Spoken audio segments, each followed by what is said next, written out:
Bakit ako lang ang hindi pwedeng dumaan? Nakakadaan naman yung katabi ko? Bakit ninyo ako dinediskriminat? Dito sa Malpensa Airport sa Italia, may dalawang lalaking nagtatalo sa immigration. Sinabingang lalaking nagrereklamo na nakasalalay ang buong kabuhayan niya sa pagmamadaling ito at kailangan niyang makapasok agad. Ano kaya ang nangyari at humantong sa ganitong kaguluhan? Pakinggan natin ang kanyang kuwento.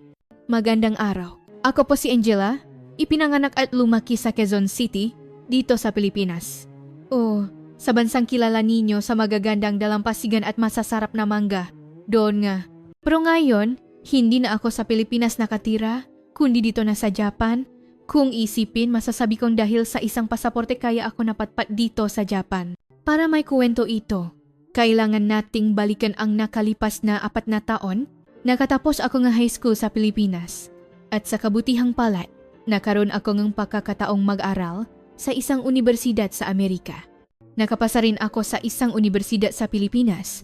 Ngunit dahil sa pangarap kong makapaaral sa Amerika, nag-apply ako para sa isang exchange program at pinalat namang matanggap. Nag-aral ako mabuti sa Amerika at gusto ko sanang magtrabaho roon, pero hindi ganun kadali ang buhay. Sa huli, kinailangan kong bumalik sa Pilipinas. Sa unibersidad sa Amerika, natipon ang mga estudyante mula sa iba-ibang panig ng mundo at kahanga-hanga ang kanilang dedikasyon. Nakaroon din ako ng maraming kaibigan, kaya lubos ko pa ring ipinagpapasalamat ang karanasang iyon. Kumuha ako ng kursong sociology at nangarap na makilahok sa iba't ibang NGO activities sa buong mundo.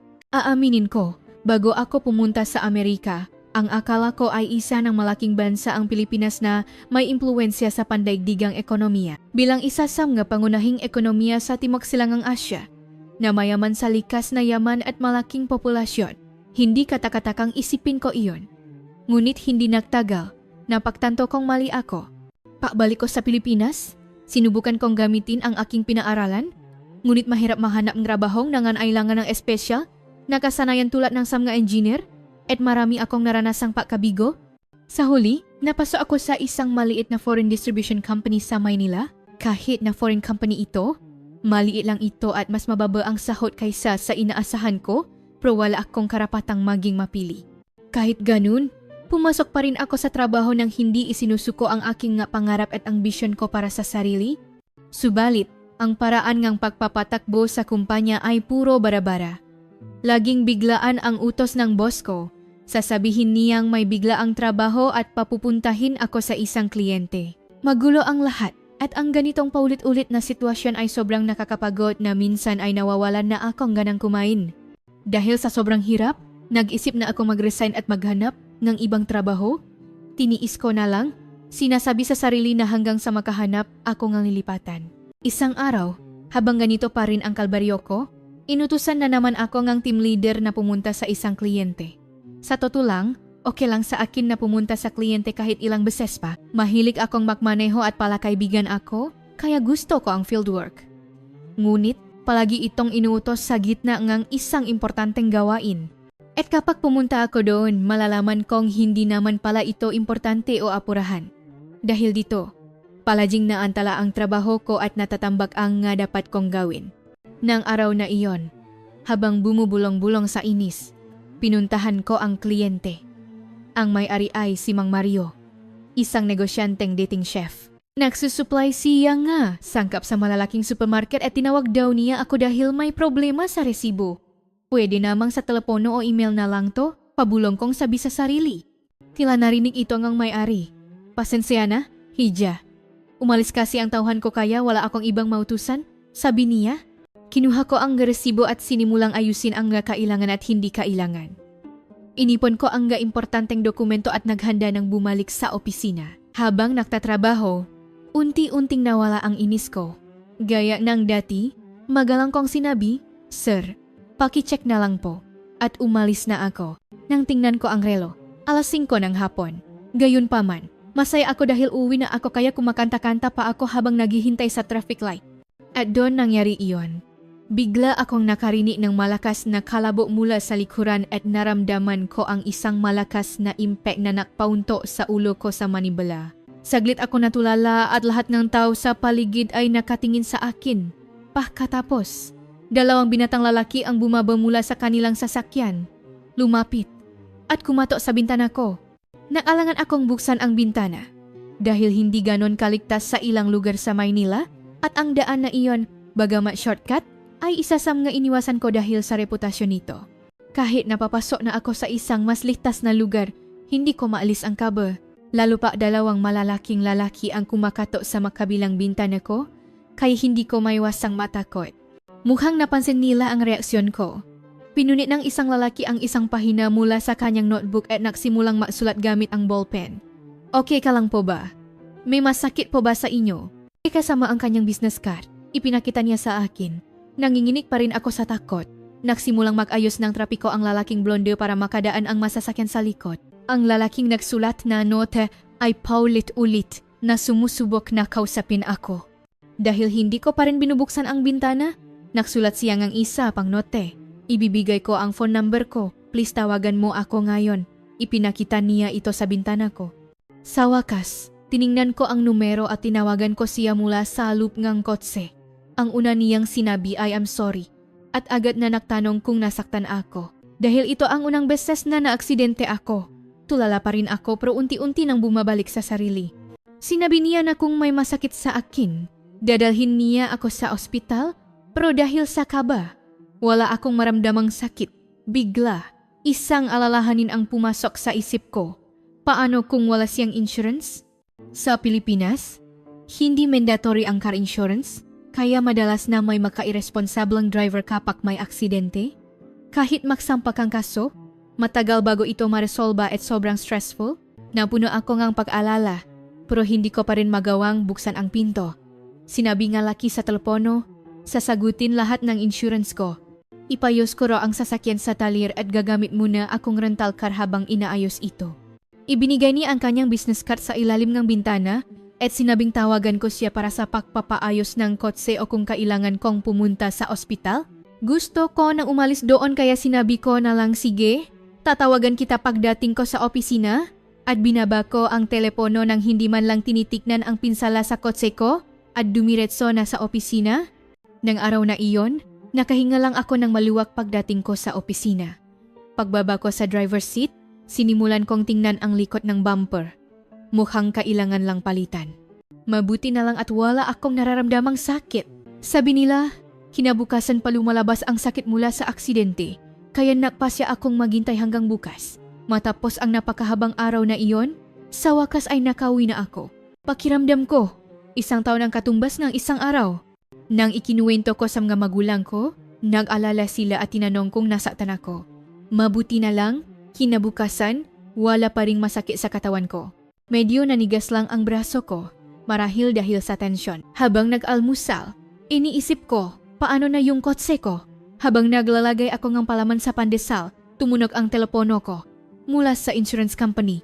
Na-process na raw ang claim at maaari ko nang ipayos ang sasakyan. Totoo nga, hindi siya walang insurance.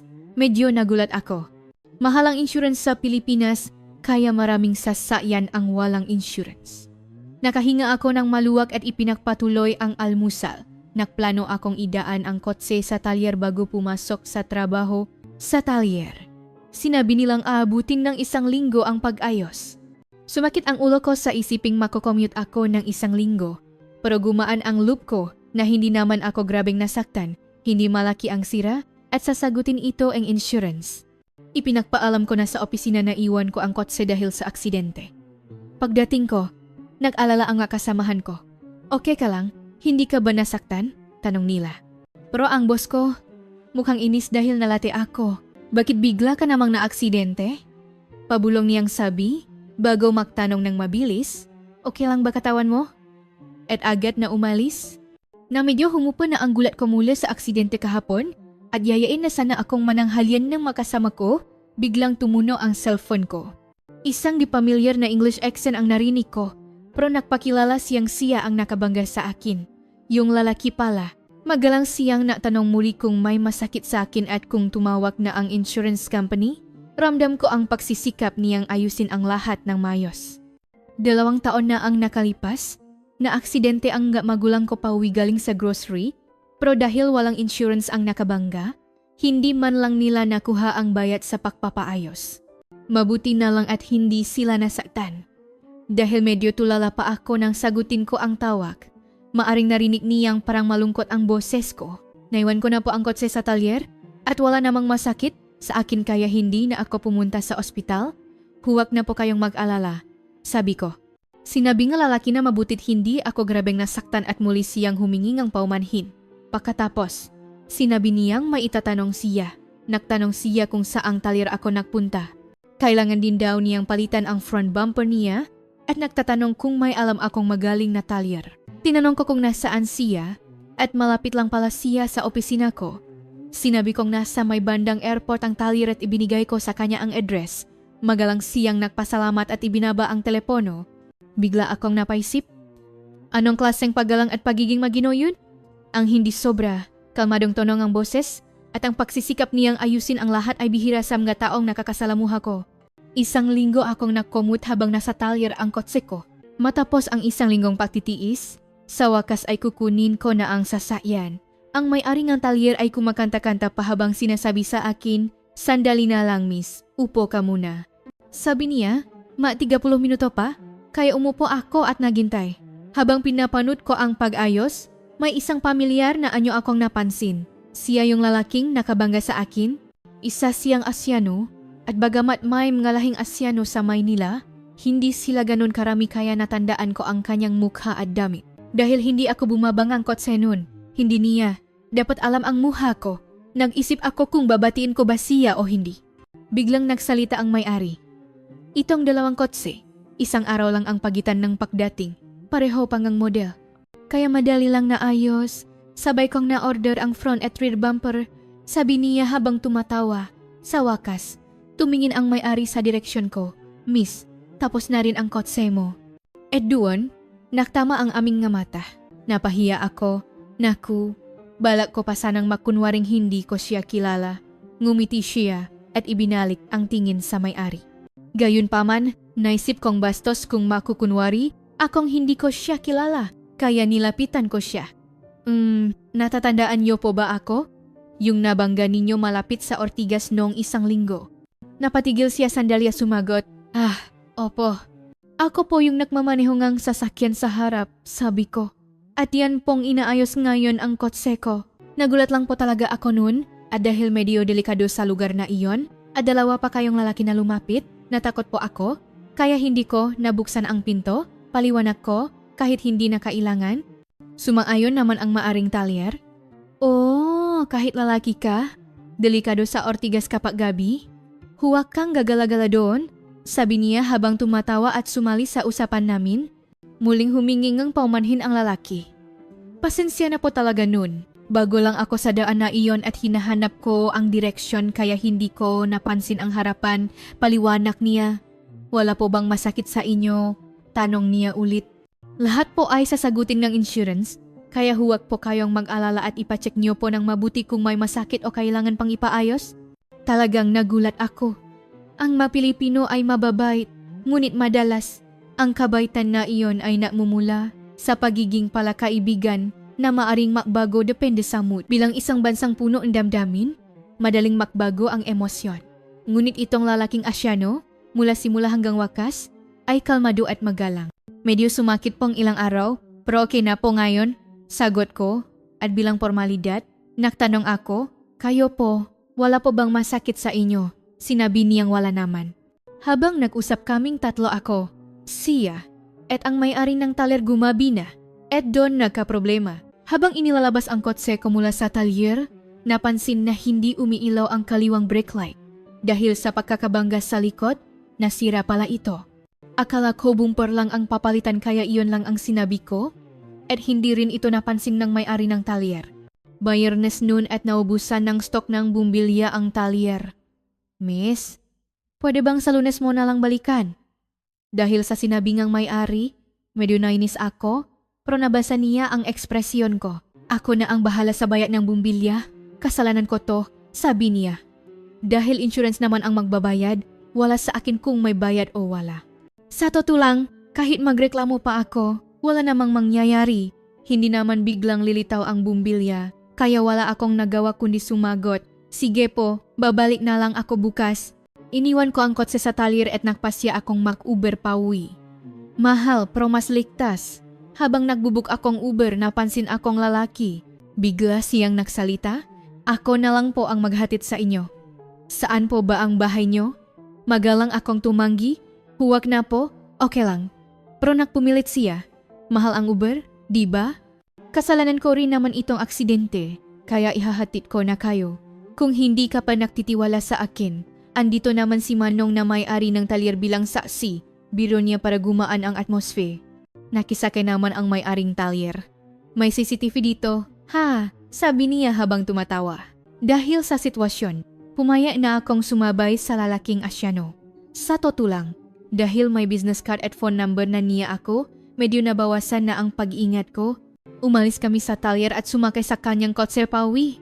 Dahil ayokong maging awkward, nagtanong ako, "Mukhang hindi po kayo taga Pilipinas. Japanese po ba kayo o galing Amerika?" Sa wakas, nagsalita siya. "Galing po akong Japan. Hindi South Korea, kundi Japan." Medyo nagulat ako at natuwa nang marinig ko ang salitang Japan.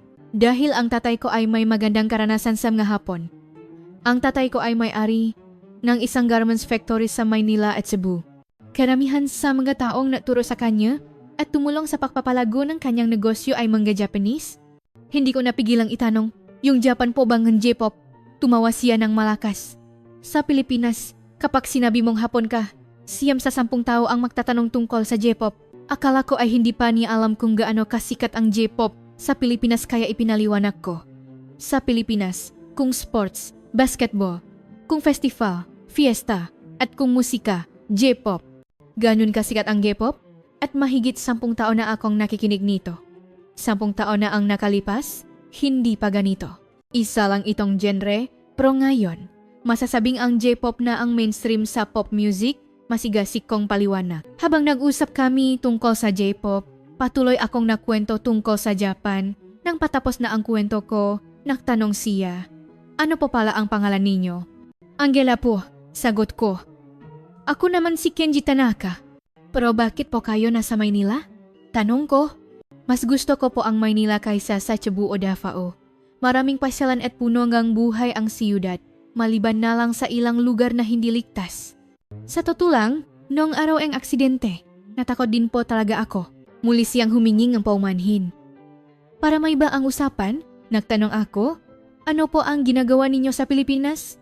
Sinabi ni Kenji na isa siyang developer na natatrabaho sa isang kumpanya sa Amerika at nagbabakasyon siya kasama ang isang kasamahang Amerikano pagkatapos ng isang proyekto. Ang nanay ang kasama niya ay Pilipina, kaya umuwi ito para bisitahin ang ina at siya naman ay para maglakbay sa Pilipinas. Dahil unang beses niya sa Maynila, tinanong ko siya, "Nakapasyal na po ba kayo sa Maynila? Nakapunta na po ba kayo sa Intramuros?" "Naligaw po ako papunta sa San Agustin Church," sabi niya habang napapakamot sa ulo. "Kung hindi niyo po mahanap ang San Agustin Church, hindi niyo po mahahanap ang kahit saan sa Maynila, biro ko.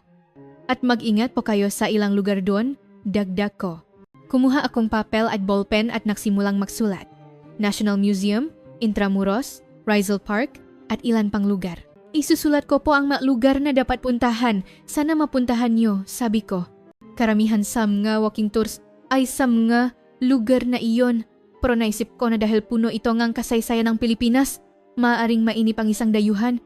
Kaya iminungkahi ko na pumunta siya sa isang rooftop bar sa Makati. "Kapag umakyat po kayo doon, makikita nyo ang buong skyline ng Maynila. Siguradong gagaan ang pakiramdam nyo," sabi ko. "Wala po yan sa listahan ko." "Salamat po," sabi ni Kenny. "Ano? Hindi niya alam yun?" Naisip ko. "Kung maligaw po kayo sa tour nyo, makmesek lang po kayo.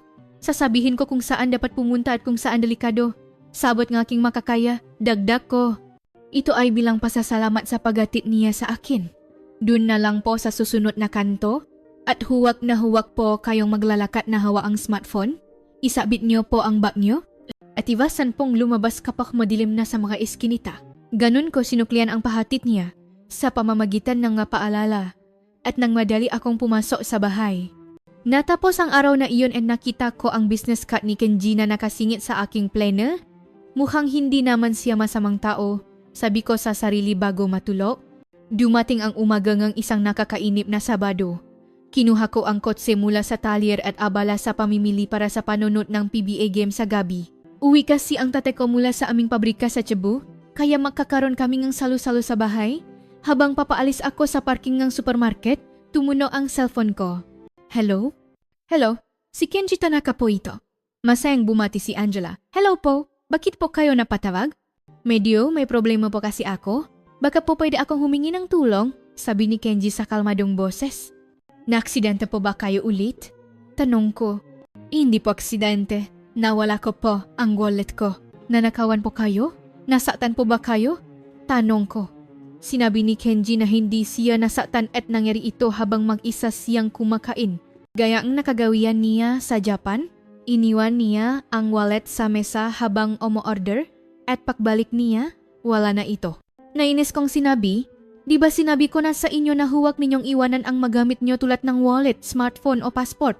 Naipablock nyo na po ba ang card nyo?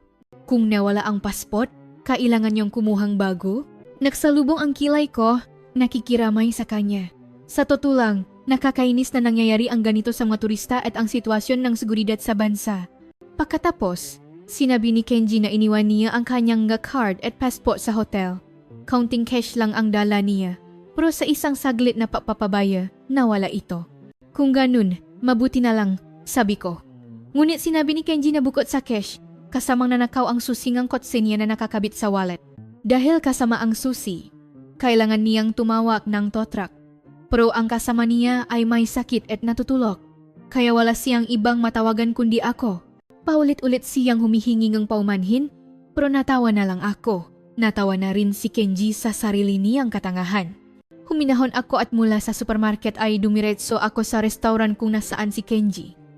Pagdating ko tinanong ko, nakakain na po ba kayo? Sinabi niyang hindi siya nakakain dahil sa nangyari. Hindi pa rin ako kumakain kaya sabay na kaming kumain. Una, tinawagan ko ang may-ari ng talyer para magpatulong sa tow truck.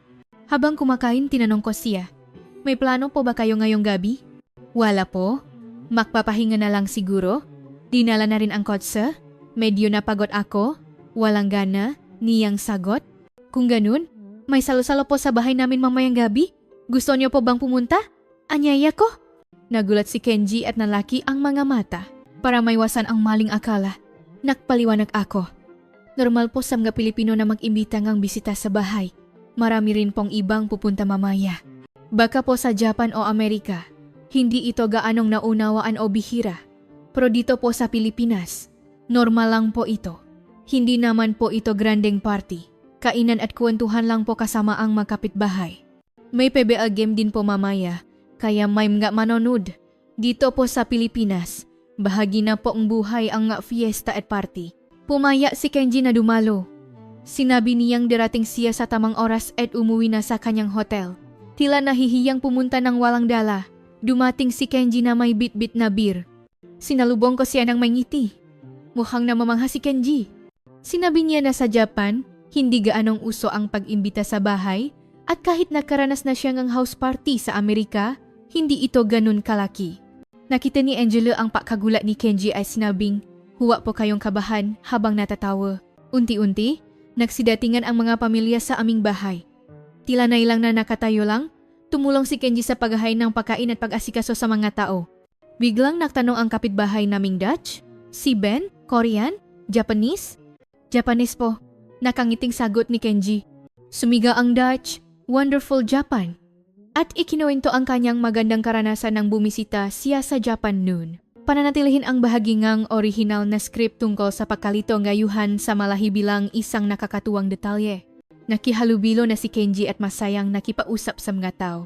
Ang tatay ko na huling dumating mula sa Cebu ay medyo nakainom na at nakipausap kay Kenji. Anong trabaho mo, iho?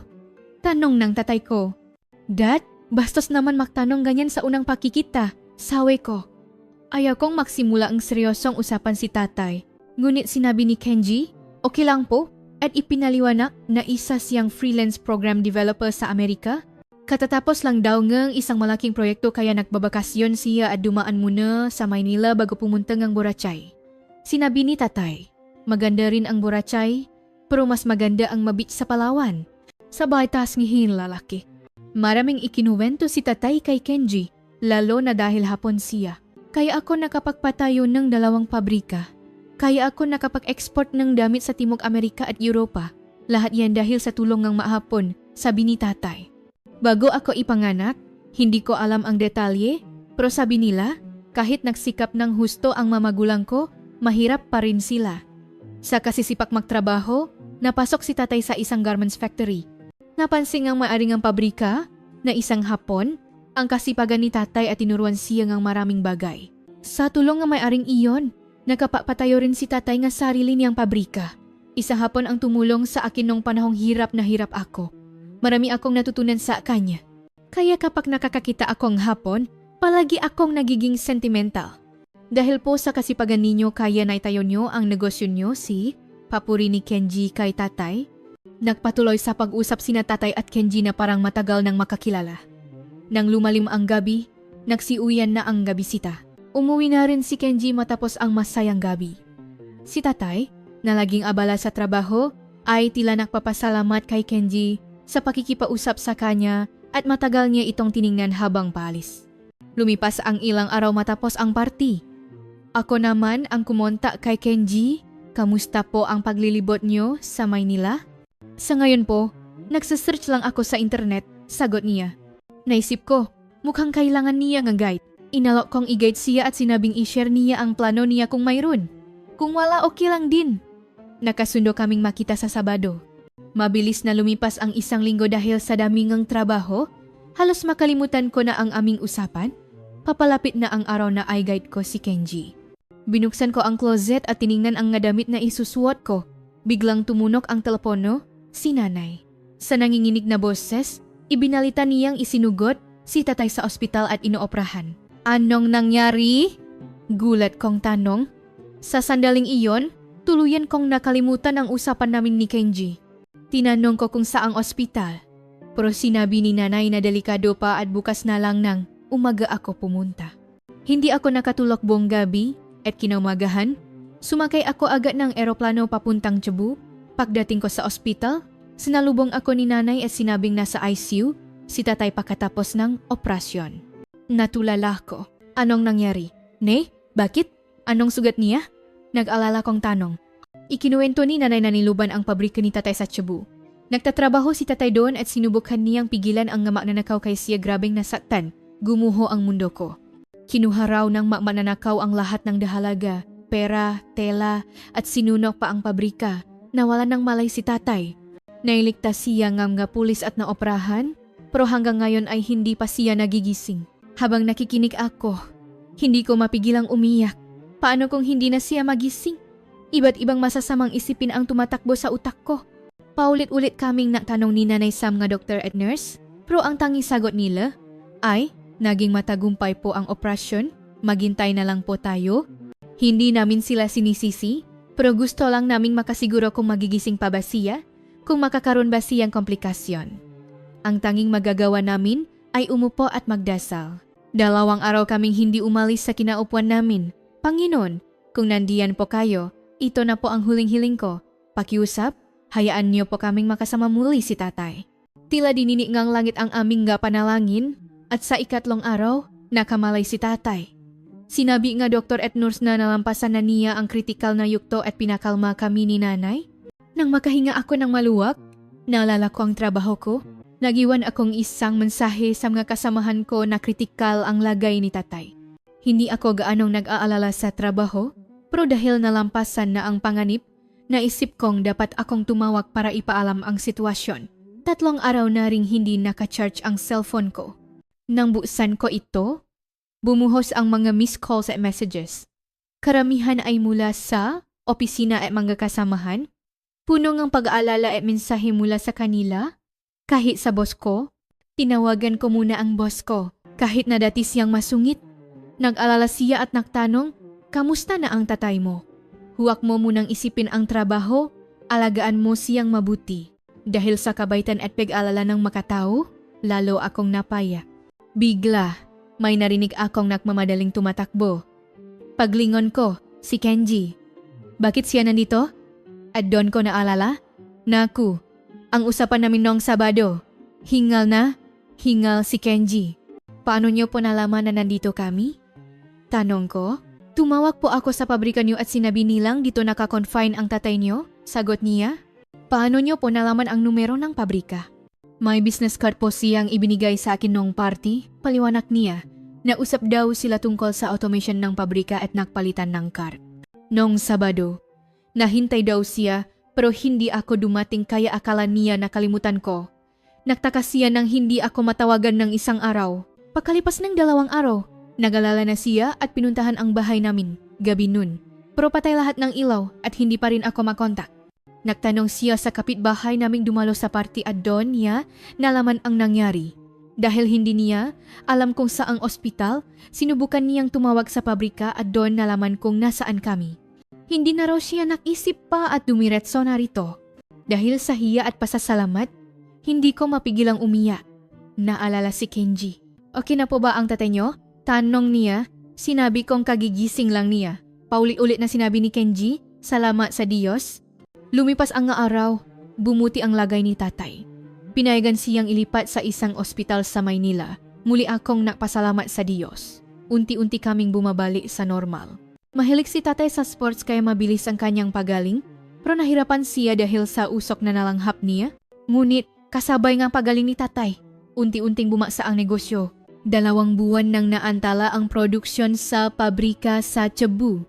At dahil hindi namin natupad ang kontrata, kailangan naming makbayad ng penalty. Kahit gumagaling si tatay, panibagong problema na naman ang aming hinarap. Ang damit na ginagawa sa Cebu ay para sa export sa Europa, sa Italia, Alemanya at Espanya. Dahil sa paginto nga operasyon, malaki ang naging epekto nito sa kumpanya dahil hindi kami nakapag-deliver sa tamang oras. Sunod-sunod na kinansala ng mga kliyente ang kanilang kontrata at humihingi ng danyos. Mabilis na nalugi ang kumpanya. Hindi pwedeng ganito, sabi ni tatay at bumangon kahit hindi pa siya lubusang magaling. Pupunta raw siya sa Cebu para tingnan kung gaano katagal bago may balik ang operasyon. Kung hindi niya mahilingan ng palugit ang mga kliyente. At umalis si tatay papuntang Cebu. Samga panahong iyon, inihahanda ng magulang ko ang lahat ng naipon nila para pambayad sa mga penalty. Kahit may insurance, matagal bago makuha ang bayad, hindi pa doon natatapos ang problema. Itinigil na rin ng bangko ang aming ngalawan at kung magre-resign pa ako, wala na kaming pangkain. Naglakas loob akong tawagan si Kenji. Ikinuwento ko sa kanya ang lahat. Nag-alala ako sa tatay ko na mag-isang pupunta sa Cebu. Sinabi kong hindi ako pwedeng umalis sa trabaho. Sa kabutihang palad, sinabi ni Kenji, huwag kang mag-alala at pumaya sa hiling ko. Silang tatlo, si tatay, nanay at Kenji ang pumunta sa pabrika. Si Kenji ang nag-check sa kalagayan ni tatay at naulat sa akin. Huwag kang masyadong maalala, sabi niya. Pinadadalhan niya ako nga litrato pagdating nila sa pabrika at habang tinitingnan ang mga materyales. Labis ang pasasalamat ko sa kanya. Ngunit pabalik ni tatay mula Cebu, mas malaking desisyon ang ginawa niya. Kailangan kong pumunta mismo sa Europa para magpaliwanag at humingi ng palugit. Ilang beses na siyang tumawag sa mga kliyente, pero puro hindi ang sagot. Ang tanging paraan na lang ay ang personal na pakiusap. Kung hindi pa rin ito gumana, magsisimula ako ulit sa wala. Magtatrabaho ako sa pabrika para bayaran ang mautang, matigas na sabi ni tatay. Palading mahinahon si tatay. Pero ngayon ko lang nakita ang ganoong determinasyon sa kanyang mata. Hindi na namin siya napigilan ni nanay. Kung ganon, mapacheck up ka muna bago umalis, sabi namin. Pumaya naman ang doktor basta hindi siya mapapabagod. Bago umalis, paulit-ulit na nakiusap si tatay sa mga kliyente para sa isang meeting kahit 1 minuto lang. At nakakuha siya ng schedule. Ang una niyang destinasyon ay Italia. Dumating ang araw ng kanyang pag-alis. Kahit tutol ako, naiintindihan ko siya. Iyon na lang ang tanging paraan. Tagumpay o pakabigo, isa lang ang kahahantungan. Inisip kong sana maging madali ang biyahe niya. Sinabihan ko siyang mag-Uber na lang papuntang airport. Ako na ang magbubuk. Mas comfortable yun. Ngunit umiling si tatay. Huwag na. Paano ka pupunta? Bawal ka pang magmaneho? Hindi pa magaling ang paa mo, pigil ko sa kanya. Habang nagtatalo kami, may knock-doorbell. Sino naman kaya yan ng ganitong kaaga? Sabi ko habang binubuksan ang pinto. Si Kenji. Bakit po kayo nandito? Gulat kong tanong. Sa likod ko, makahulugang ngumiti si tatay. May pupuntahan lang kaming tatay mo, sabi ni Kenji. Sasama ako sa kanya sa Italia, sabi ni tatay. Kenji, malapit nang matapos ang bakasyon mo. Bakit ka sasama? Naalala kong sabi. Ako po ang nag-alok, matata na sabi ni Kenji. Dahil wala ng ibang paraan, kailangan nating pumunta at makpaliwanag, araw-araw ko pong nararanasan ang ganitong sitwasyon. Kapag tumatanggap ako ng outsource development, libo-libo ang bugs na lumalabas. Paulit-ulit na inaayos at tumatanggap ng feedback. May mga kliyenteng bastos at makapal ang mukha, pero ilan lang sila. Karamihan sa nagbibigay ng trabaho ay mga veterano sa industriya. Kapag may ganitong problema, personal ko silang pinupuntahan para ayusin. Minsan, dinadaan ko sa pakiusap. Minsan, kinalatkat na ako ng security guard. May mga pagkataong nag-alok akong mag-develop ng walang bayad. Para sa akin, sa negosyo, ang pinakamahalaga ay ang relasyon ng mga tao. Ang mamakina at computer ay bahagi lang, pero hindi ba't dapat mas mahalaga ang relasyon ng tao? Hindi ako makapagsalita. Ibang-iba siya sa Kenji na nakabangga sa akin, naligaw papuntang simbahan, at nanakawan ng wallet. Ngayon ko lang nakita ang ganoong kumpiyansa sa kanyang boses at mukha. Baka iyon ang gusto kong maging. Dahil sa sinabi niya, wala akong nagawa kundi panoorin silang paalis. Si Kenji, na nakmamaneho, ay binuksan ang bintana at nagsabing, tatawag kami pagdating doon at umalis na sila. Si Kenji ay parang alarm clock. Pagdating sa airport, magpapadala siya nga litrato nila ni tatay para hindi kami maalala ni nanay. Okay lang po si tatay, sabi niya. Matapos ang ilang linggo, bumalik na si tatay sa Maynila. Sa totoo lang, gusto ko siyang tawagan at nangangamusta ako, pero ayaw kong makagulo kaya tinitingnan ko lang ang mensahe ni Kenji. Binuksan ni tatay ang pinto. Sabay kaming natanong ni nanay, Dad, kamusta? Si Kenji na nasa likod niya ay walang expression. Biglang ngumiti si tatay at hinawakan ang aming nga kamay. Dun lang ako nakahinga ng maluwag at napayakap kay tatay habang umiyak. Habang kumakain, ikinuwento ni tatay ang lahat. Kung wala si Kenji, sira na sana ang lahat, sabi niya. Bakit? Anong nangyari? Nag-alala naming tanong. Hindi raw sila abot sa meeting. Pagdating nila sa Italia, napakahabang ang pila sa immigration. Nang tanungin nila ang nga nasa unahan, mahigit 1 oras na raw silang naghihintay. Ang problema, wala pang 5 oras bago ang meeting nila. Tumawa si Kenji sa kliyente at nakiusap kung pwedeng i-adjust ang oras. Ginawa ito ni tatay, pero malamig na hindi ang sagot ng kliyente. Sinabi pa raw na kung hindi sila tutupat sa usapan, mahihirapan na silang manegosyo. Pagkatapos ang mahigit 1 oras na paalala, naisip ni Kenji na hindi na pwede. Hiningi niya kay tatay ang madokumento at ang address ang meeting. Nakalabas si Kenji sa Malpensa Airport. Paano? Nagtataka kong tanong. Ang hapon pala, pwedeng dumaan sa automated immigration gates. Hindi na kailangang pumili, paliwanag ni tatay. Ngunit dahil Pilipino si tatay, hindi siya pwedeng dumaan doon. Nakarating si Kenji sa meeting bago ang takdang oras. Ako po ang kinatawan ng may-ari, sabi niya. Ipinaliwanag niyang Pilipino si tatay at hapon siya, kaya nauna siyang makarating. Ang plano ni Kenji ay i-delay ang meeting. Nagsimula ang meeting habang kausap ni Kenji si tatay sa telepono. Ang hapon na nauna ay kinatawan ko, sabi ni tatay. Si Kenji ang naging tulay sa pagitan ni tatay at ng kliyente, pero naputol ang tawag. Pinagsabihan si tatay na mag-ingat sa ingay sa imigrasyon. Pagkatapos maputol ang tawag, hindi pa rin umuusad ang usapan, kuwento ni Kenji. Ang gusto lang nila ay ma-deliver ang produkto sa tamang oras. Ilang beses kong ipinaliwanag na impossible, pero wala. Matapos ang ilang oras na pag-usap, hindi pa rin nagbago ang isip ng kliyente. Kaya sinabi ni Kenji, kung kakanselahin ninyo ang kontrata ngayon at pagbabayarin kami ng penalty, makakautang kami ng malaki, pero makakabangon kami. Ang dahilan kung bakit kami naktayo ang pabrika sa Pilipinas ay para matarget hindi lang ang Europa kundi ang buong Timog Silangang Asya. Mayroon na kaming pabrika sa Maynila para sa local market na matatak na. Kung magtatrabaho kami ng ilang taon doon, mababawi namin ang nawala sa Cebu at gamit ang produksyon na iyon, makikipag-ugnayan kami sa ibang kumpanya sa Italia. Hindi magtatagal, Makakabangon kami. Naging seryoso ang muha nga taga-kumpanya. 15 taon na tayong makanegosyo. Ngayon lang nangyari ito, sabi nila. Sa negosyo, normal po ang ganitong pangyayari. Trabaho po nating matao na ayusin ito. Kaya po kami naparito, sagot ni Kenji. Medyo natigilan ang matao at sinabing mausap muna sila. Pagkatapos ng 3 oras, lumapit ang isang kinatawan at nagtanong, pwede po bang maksit ng panibagong meeting kasama ang tatay niyo bukas? Pumayak si Kenji at umalis. Pagkatapos ng kalahating araw na pagod, sa wakas ay nakita sila ni tatay. Kinabukasan, pumunta sila ulit ni tatay sa kliyente at nakakuha ng magandang resulta. Ang kondisyon lang ay hindi dapat maapektuhan ang kalidad ng gadamit. Matapos ayusin ang detalyeng kontrata, nang hinaang nga tuhod ni tatay at napaupo siya. 4 na kumpanya ang binisita nila at maliban sa isa, lahat ay pumayat na i-extend ang deadline.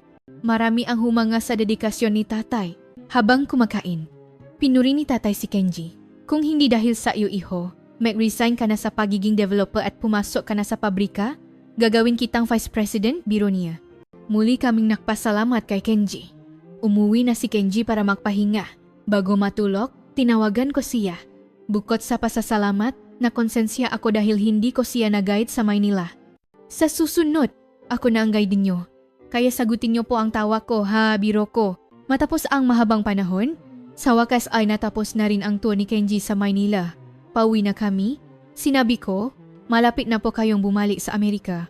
Wala na pong 1 linggo. Sagot niya, sayapan po ba kayo babalik o sa Amerika? Tanong ko, hindi po ako sasali sa susunod na proyekto. Kaya babalik muna ako sa Japan para mag-aral o gawin ang personal project ko, sabi niya. Hindi ko masabi ang nararamdaman ko, pero nalulungkot ako. Sa totoo lang, masaya ako kapag kasama ko si Kenji. Sa maikling panahon, nagbigay siya ng saya at sigla sa boring kong buhay. Lumipas ang panahon at dumating ang araw ng pag-alis ni Kenji. Nagpasalamat siya sa amin. Malungkot ang magulang ko. Napaalam kami na babalik siya sa Pilipinas para manood ng mga festival at mag-party sa bahay. Bumalik si Kenji sa Japan at bumalik kami sa dati. Halos magaling na si tatay at mayos na ang takbo ng pabrika sa Cebu. Ang tanging pagbabago ay nagsara ang kumpanyang pinagtatrabahuan ko. Habang mag-isa, naisip kong kontakin si Kenji sa social media, pero pinigilan ko ang sarili ko. Isang araw, nakatanggap ako ng mensahe mula kay Kenji. Kamusta ka na? Kasama ang mensaheng. Kung mapupunta ka sa Japan, ako naman ang magiging guide mo. Mahilig ako sa Japan, pero wala akong dahilan para pumunta. Ngayon mayroon na? Talaga po? Pwede? Tanong ko? Welcome ka pa kahit kailan, sagot niya. 2 buwan akong nahanda sa wakas. Nakarating ako sa Japan. Paglabas ko sa gate, isang pamilya na mukha ang nakita ko. Si Kenji. Ilang buwan pa lang kaming hindi nakita. Pero parang ilang dekada na ang lumipas. Masaya ako. Sa tulong ni Kenji, unang beses kong nalibot ang Seoul. Pananatilihin ang pagkakamaling karakter na si Angela tungkol sa Seoul bilang isang lungsod sa Japan. Tulad ngang nasa original na script upang ipakita ang kanyang pananabik at pagkakamali. Mas maganda pa ito kaysa sa nakikita ko sa mga drama. Ang mga ilawng Seoul sa gabi ay mas maliwanag pa sa buwan na sumasalamin sa ilog. Ito pala ang Japan, sabi ko sa sarili. Biglang nagsalita si Kenji. Bakit ang tahimik mo? Tanong niya habang natatawa. Ligtas maglakad dito sa Japan kahit gabi na, sabi niya at idinuktong. Araw-araw kitang iniisip, hindi ako makapag-concentrate. Sa totoo lang ganun din ako. Baka masigit pa ang pag-isip ko sa kanya kaysa sa pag-isip niya sa akin. Sa harap ng magandang tanawin ng Seoul, inamin namin ang aming nararamdaman para sa isa-isa. Pagbalik ko sa Pilipinas, nakahanap ako ng trabaho. Marami akong pinagdaanan, pero dahil sa suporta ni Kenji, nalagpasan ko ang lahat. Nakaroon kami ng long-distance relationship. At naisip kong hindi na dapat sayangin ang panahon, kaya nagpasya kaming magpakasal. Marami kaming pinagdaan ng pagsubok. 1 beses o 2 beses lang kami makita sa 1 taon. Pero hindi ako nag-alinlangan kahit 1 segundo sa desisyon kong magpakasal. Ngayon, dito na ako nakatira sa Japan at masaya ako araw-araw. Pasensya na kung humaba ang kwento ko, pero dito ko natatapusin. Sa susunod na pagkakataon sana ay makita tayo muli sa isang mas masayang kwento. Ang kwentong ito ay mula sa karanasan ni Angela na ngayon ay nakatira sa Japan. Kung nagustuhan ninyo ang kwento, mangyaring mag-subscribe at I like ang channel. Maraming salamat sa inyong pakikinig.